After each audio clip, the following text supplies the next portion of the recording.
Yung ano, sus, nako Hyundai, kumpanya ko pa naman yan. Naka liter C, no? Nakahilira ang ating mga kapulisan. Ito na guys ang mga kapulisan ay naka-formation na dito sa opposite side, sa harapan ng Senado. So kanina napakita natin ang mga reyesta kasi parating na. Nakita na rin narinig na rin natin ang mga tao. Ito na, grabe guys, naka-ready na ang mga kapulisan. Ang mga reyesta kasi guys, andyan na O grabe, kahit dito sa kabila, patindi rin ang pagbabantay. Yan ang mga kapulisan.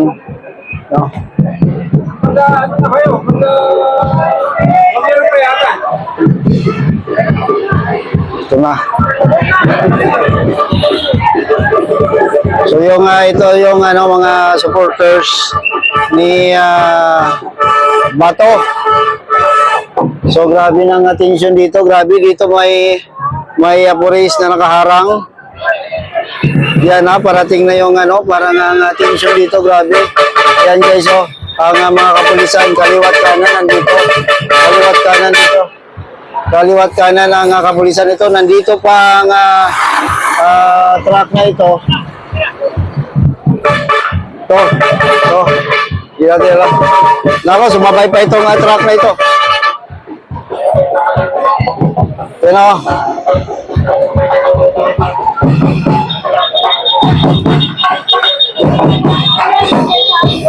Dito naman, grabe ang hanay ng mga kapulisan. Ready guys.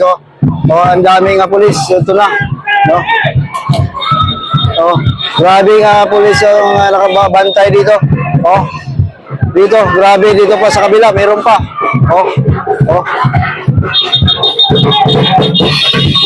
Ito ang mga alista,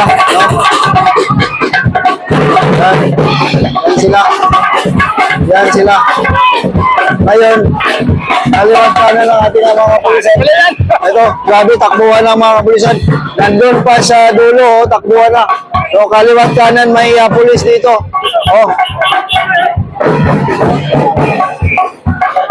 Kaya doon lang sila payagan.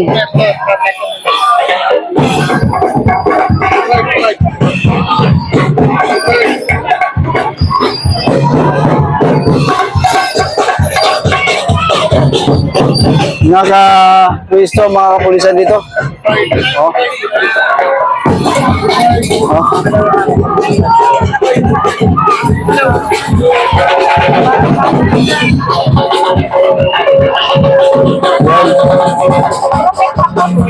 Yan lang hiningi namin. Protektahan natin ang konstitusyon ng Pilipinas. So doon sila pinayan. Okay dyan kasi malilim, para malilim dyan. So ang mga kapulisan ay nandito nakabantay, nakahilira. Dahil masyadong masinis ng ating mga kababayan ngayon. Ang sa atin lang, sana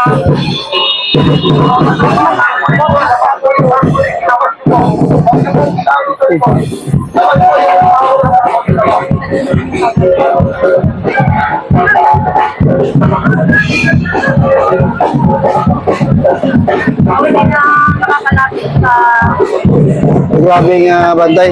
Ito may additional force pa, may parating pa ng mga kapulisan.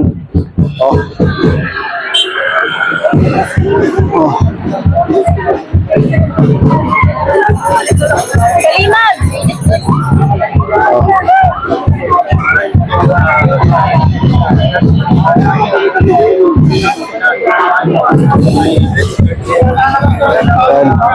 Grabe nga bantay ng kapulisan dito guys.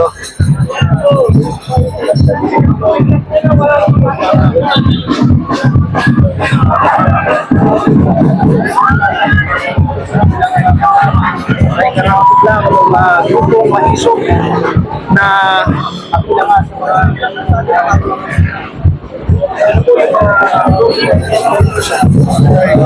natin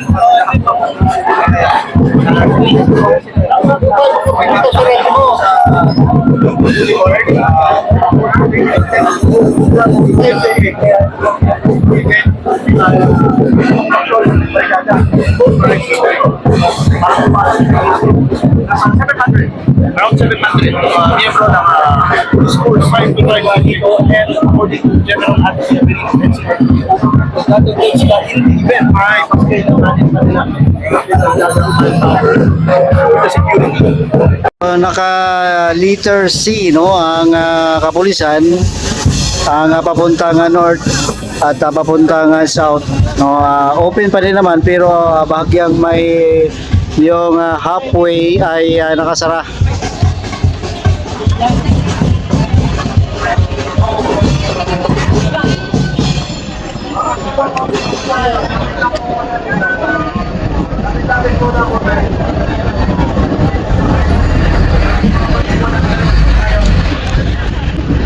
Yung sus, nako Hyundai, kumpanya ko pa naman yan.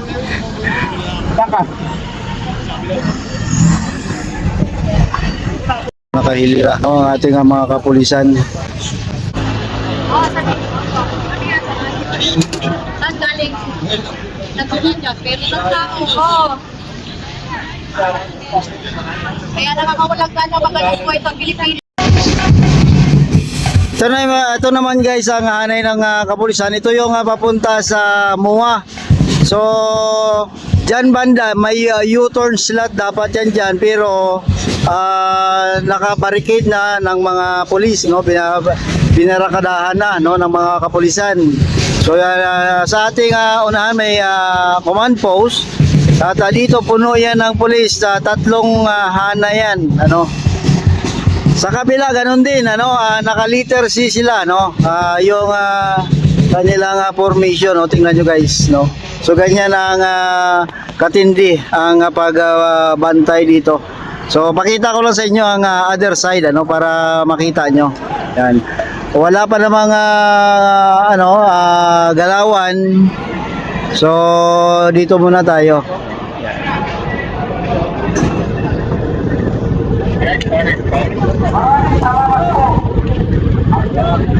So, yan po ang gate ng Senado. Ito po naka-block na yan, ano, itong papunta sa south, pati sa kabila. Yung madaanan na lang yung papunta sa MUA. Ang presyo ng mga diesel ay bumaba. Tama po ba? Kaya, bakit ayaw nila sundin ang dinaig ng taong bayan? Bakit ipilit pa rin yung recto na ayaw tanggalin ang prestan? Bakit? Kasi bilyon-bilyon daw ang mawalang ispong sa ating gobyerno. Kung tinatpo sana yan, kung ang pera na yan ay napunta sa taong bayan. Ang problema sa pamuntalan sa piling kongresista, piling senador. Hindi natin na pakilamatan. Diba? Ngayon, ano bang trabaho na rin ito? Executive Secretary. Dapat alam niya na wala siyang kinala. 15 years akong OFW sa abroad. Ako din po ay isang presidente ng Filipino Security. Ang pangalan po po ng ating pagkasabi na kape. Yung po mong pamilya ng pagkasabi na pulungan at samahan pagkagawang Pilipino. Ay mga punta. Ang dami mo itong gawin. Hindi na naman makatapos sa tatawang bayan. Eh, kung punahin natin ang problema ng kultura. Ano nangyari sa PLPA? Yung pinyong ninakaw mo, anong ginawa mo?